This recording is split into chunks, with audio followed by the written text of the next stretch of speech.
அப்படி கைது செய்யாதவரை இந்த போராட்டம் வந்து தொடர்றதா நாங்கள் முடிவெடுத்திருக்கோம். ரெண்டாவது, அந்த பாதிக்கப்பட்ட குடும்பத்துக்கு வந்து 1 கோடி ரூபா இழப்பீடு கொடுக்கணும். இதுக்கு முன்னாடி ஒரு காவலர் இறந்ததுக்கு 1 கோடி ரூபா தமிழக அரசால கொடுத்துருக்காங்க. அப்போ அந்த இதை வந்து இங்கேயும் கொடுக்கணும் அப்படின்ட்டான். அரசு வேலை ஒரு குடும்பத்துக்கு வந்து அரசு வேலை கொடுக்கணும். ரெண்டாவது, இந்த பகுதியில் வந்து கள்ளச்சந்தையில் வந்து பாட்டில் வந்து மது விற்பனை நடக்குது. அதில் தட்டி கேட்டதுல தான் இந்த பிரச்சனையை ஆரம்பத்துலேருந்து ஆரம்பிச்சிருக்கு. அதில் ஒருத்தர் கார்த்தின்னு ஒருத்தர் வந்து விற்பனை செய்கிறதா சொல்கிறாங்க. அப்போ அந்த கள்ளச்சந்தையில் மது விற்பனையை தடுக்கணும். கஞ்சா போதை அந்த கஞ்சா விற்பனையை தடுக்கணும். இந்த போதை பழக்க வழக்கங்களாம் இங்கே தடுக்கிறதுக்கு காவல்துறை வந்து உரிய நடவடிக்கை எடுக்கணும். அடுத்து பார்த்தீங்கன்னா, ஒரே காவல் நிலையத்தில் பெரும்பான்மை சமூகமாக இருக்கக்கூடிய அந்தந்த பகுதியில் உள்ள அந்த காவலர்களை அங்கே பணியமர்த்துறதை மாற்றணும். இது வந்து ஒரு கமிஷன் உத்தரவே இருக்குது. அந்த இதை வந்து நடைமுறைப்படுத்தணும். இந்த வழக்கு வந்து இந்த பாதிக்கப்பட்ட அதாவது கொலை செய்யப்பட்ட ஆகாசுடைய படுகொலை காரணமான 16 காவலர்கள், திருப்போணம் சார்பாய்வாளர் திலீபன், மானாமரி சார்பாய்வாளர் வந்து முருகன், ராஜதுரை, இது மாதிரியான காவலர்கள்லாம் உள்ள வந்ததாக பார்த்து சொல்லியிருக்காங்க. அந்த 16 பேர் மேலேயும் கொலை வழக்கு பதிவு பண்ணணும், கைது பண்ணணுன்றதை வலியுறுத்தி போராடி இருக்கோம்.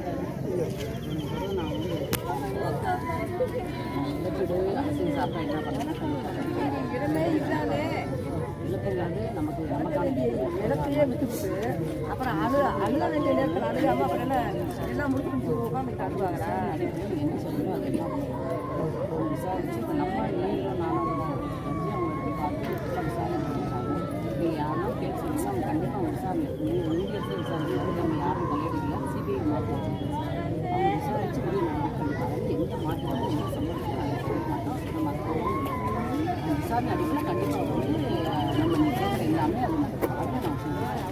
அது வந்து அது நடைமுறையில அந்த கொலை வழக்கு பதிவு பண்ணி கைது பண்ணணுன்றதெல்லாம் அதில். ஏன்னா மடப்புறம் அஜித் படுகொலையில் அங்கே உள்ள காவலர்களை வந்து கொலை வழக்கு பதிவு பண்ணியிருக்காங்க, கைது செஞ்சுருக்காங்க. கடைசி வரைய சிறையில் அடைச்சு இன்னைக்கு வந்து அந்த விசாரணை வரைய நீதிமன்ற தீர்ப்பு வரைய இந்த மாதிரி தீர்ப்பு கொடுத்துருக்கோம். அப்போ அதே அங்கே நடைமுறைப்படுத்தின இதே மாவட்ட நிர்வாகம், இதே காவல் கண்காணிப்பு அலுவலர் வந்து ஏன் இங்கே நடைமுறைப்படுத்த தாமதப்படுத்துறாங்க? இன்னைக்கு 24 மணி நேரமாக நாங்கள் இந்த தேசிய நெடுஞ்சாலையை மறைச்சு உட்காந்துருக்கோம். எங்களை மதிச்சு கலெக்டர் கூட வரக்கணும். இது பண்ணலாம். எல்லாத்துக்குமே வேலைகள் இருக்கு. உயிரை இழந்துட்டோம். உயிரை இழந்திருக்கோம். அதை நான் பேசுகிறேன். கண்டிப்பாக வந்து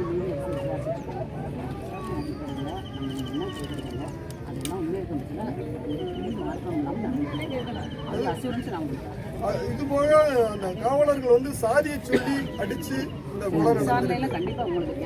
தென் மாவட்டங்களில் தொடர்ச்சியா மாதம் ஒரு கொலை, 5 நாளைக்கு ஒரு சம்பவம் அப்படி இது மாதிரி. மேடம், இது ஒரு சமுதாயத்துக்கு எதிராக தானே எல்லாம் நடக்குது. அப்புறம் விசாரணைன்னு சொல்லி எதுக்கு பண்றீங்க? இன்னொரு பகுதியில் கூட ஒரு கொலை நடந்ததா ஒரு செய்தி வருது.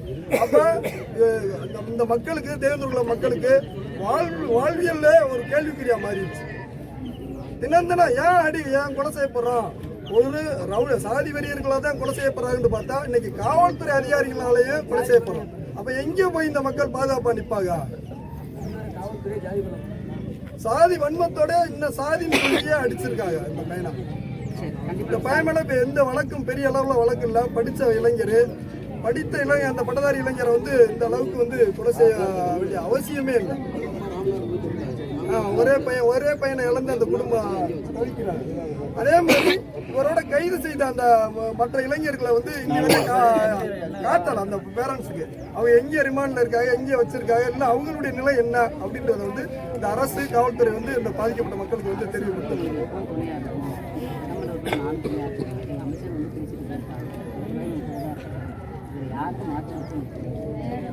பாவம் நமக்கு இழப்பிருக்குன்னு எனக்கு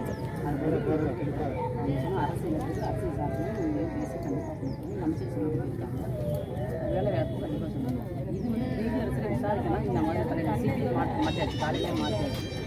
இப்போ நீதி அரசு விசாரிக்கலாம். விசாரணை அடிப்படையில் நீங்கள் சொல்ல எல்லாமே அது விரைந்து நடவடிக்கை விரைந்து விசாரணை செய்து அந்த குறைகளை பதிவு பண்ணணும். அதுக்கு தட்டி இந்த போராட்டம் தொடர்றதா தான் முடிவு. மேடம் பாடி வாங்குற வரைக்கும் தான் இதை சொல்றாங்க, அதுக்கப்புறம் திசை திருப்பி விட்டுடுறாங்களே. இன்னொரு சங்கரங்கோயில் வடக்கு புதூர் காவல் நிலையத்தில் வந்து சங்கரங்கோயில் காவல் நிலையத்தில் வடக்கு புதூர் முருகன்றவர் வந்து அடிச்சு கொலை செய்யப்படுறாரு. அந்த வேணுக்குள்ள அடிச்சு கொலை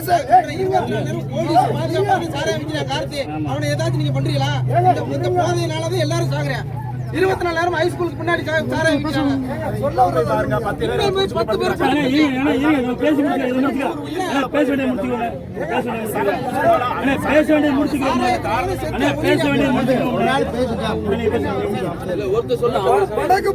வடக்கு புதூர் முருகன் அடிச்சு கொலை செய்யப்படுறதா வீடியோ ஃபுட்டேஜ் அப்படியே இருக்கு. ஆனா சிபிசிஐடிக்கு மாத்தினாங்க.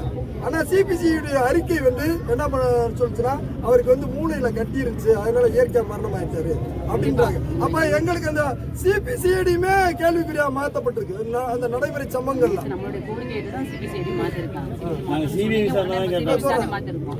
அதான் எங்களுக்கு உறுதிப்படுத்துற மாதிரியே கைது பண்ணி அவரை வந்து வழக்கு பதிவு பண்ணி கைது பண்ண அதை நாங்க நம்புறோம். நீதியரசை விசாரிச்சுட்டு இருக்கும்போது அதில் போய் நம்ம என்ன பண்ண முடியும். நீதியரசை விசாரணை போயிட்டு இருக்கு. நேற்றுலாம் விசாரிச்சிருக்காங்க, பேரண்ட்ஸ் விசாரிச்சு தெரியுமா, அவங்களுக்கு தெரியுங்களா எல்லாருக்கும். அவங்க கண்டிப்பாக விசாரிச்சு உரிய நடக்கும். அதில் எந்த அளவு மாட்டோம். மேடம் விசாரணை முடியட்டும் மேடம். முடிஞ்சதுக்கப்புறம் அவங்களுக்கு வந்ததுக்கப்புறம் நாங்கள் அந்த போராட்டத்தை கைவிட்டோம். மக்களுடைய கருத்து என்னன்றது நீங்க இந்த பகுதியுடைய அந்த வார்த்தை எல்லாருக்குமே உண்டு. கொடுக்க வேண்டிய காவல்துறையே அராஜகம் செய்யறாங்க. நடவடிக்கை எடுக்கணும்னு சொல்லியிருக்கோம். நீதியரசு மேடம் இது ஒரு ஊர்ல இல்ல, எல்லா ஊர்களும் காவல்துறை ஒரு அராஜகம் செய்யறாங்க. காவல்துறை தீனி போட்டு இது கொலை பண்ணத்தான் வளர்க்குறாங்களா? அது வரைக்கும் நேற்று மாவட்ட கண்காணிப்பாளர் வந்தவர் இங்கே போராடுறது வரல. நைட்டு அமைச்சர் அவருக்கு பாதுகாப்பாக தான் இருந்தார். தனிப்பட்ட முறை வந்து எங்களை விசாரிக்கல வைக்கிறது. அது போக நேற்று அமைச்சர் ஒரு கோரிக்கை வச்சான். 5 பேர் இதில் வந்து ஒருத்தர் மரணம் அடைஞ்சிட்டார் ஆகாது. மீத 4 பேர் என்ன நிலைமையில இருக்காங்க, எங்கே இருக்காங்க, எப்படி இருக்காங்கன்னு கூட யாருக்குமே தெரியாது. அவங்களை பார்க்குற 11 மணிக்கு நான் வாங்கி சொல்கிறேன், நீங்கள் போயிட்டு வந்துருங்க அப்படின்னா 2 வரைக்கும் யாரும் சொல்ல கிடையாது, எதுவும் கேட்கல. அவன் என்ன நிலைமையில இருக்குன்னு கூட தெரியாது இன்ன வரைக்கும் 4 பேரும். மேடம் எதுனாலும் மக்களுக்கு தெரியற மாதிரி பேசுங்க, எது ரகசியமும் கிடையாது. இது பேரம் பேசுறது கிடையாதுங்க மேடம். ஒரு உயிரை இழந்துட்டு பேசுறாங்க, சரிங்களா? இது பேரம் பேசுறதுக்கு இல்ல.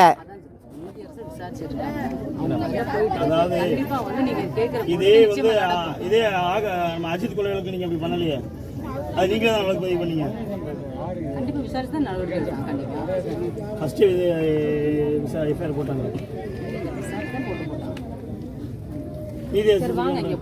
ஒன்றும் பிரச்சனை இங்கே இருக்கோம். எத்தனை நாள் ஆனாலும் பரவாயில்ல. மேடம் மக்கள் குறைகளை தானே தீர்க்க வந்திருக்கீங்க, அப்புறம் தனியா ரூம் போட்டா பேசுறது? இங்கே உட்காந்து பேசுங்க. யாருமே வரல. அதான் எலெக்ஷன் வருதுல, இனிமே எல்லாரும் அப்படித்தான் வருவீங்க. தீர்வு தர மாட்டீங்க, ஆனா எலெக்ஷனுக்காக ஓட்டுக்காக வருவீங்க.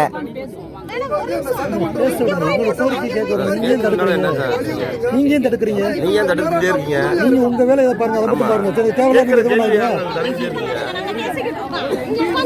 நாங்க இழந்திருக்கோம், உயிர் இழந்திருக்கோம், துன்புறுத்தி கொண்டிருக்காங்க. சும்மா ஒண்ணு உட்காந்து வேலை இல்லாம உட்காந்துட்டு இருக்கோம் எல்லாருமே.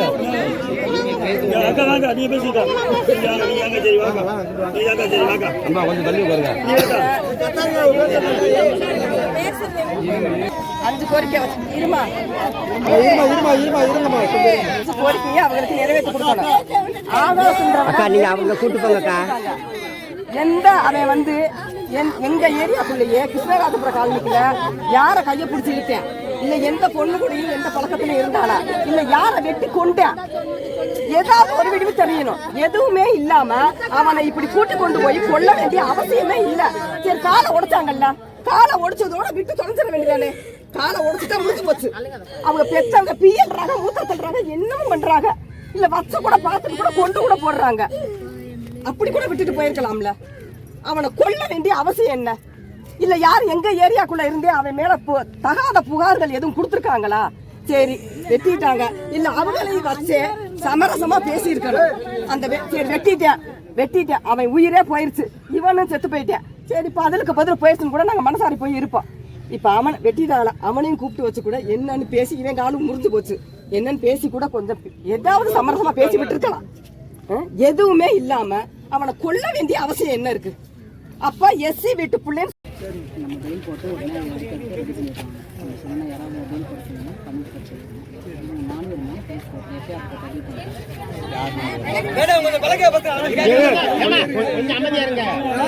யாரும் பேசாதீங்க.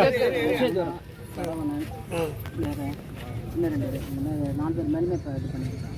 எஃப்ஐஆர் போட்டாங்க. என்ன வழக்கு போட்டுருக்காங்க?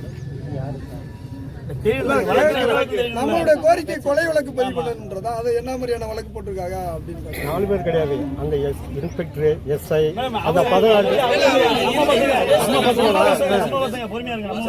எல்லாரும் பேசினா உடச்சிரும்.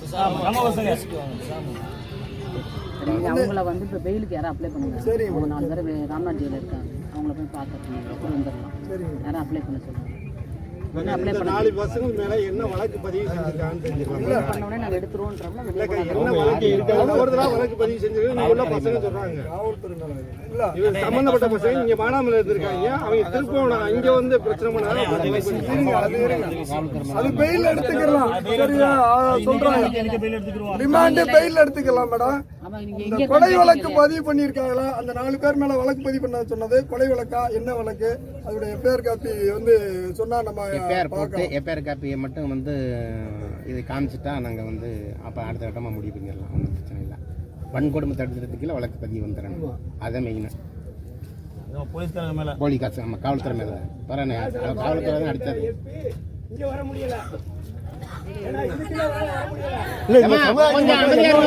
அரசு என்ன நினைக்குது, அதிகாரிகள் என்ன நினைக்காங்க? இந்த சமுதாய அவ்வளவு கேவலப்பட்டவங்களா?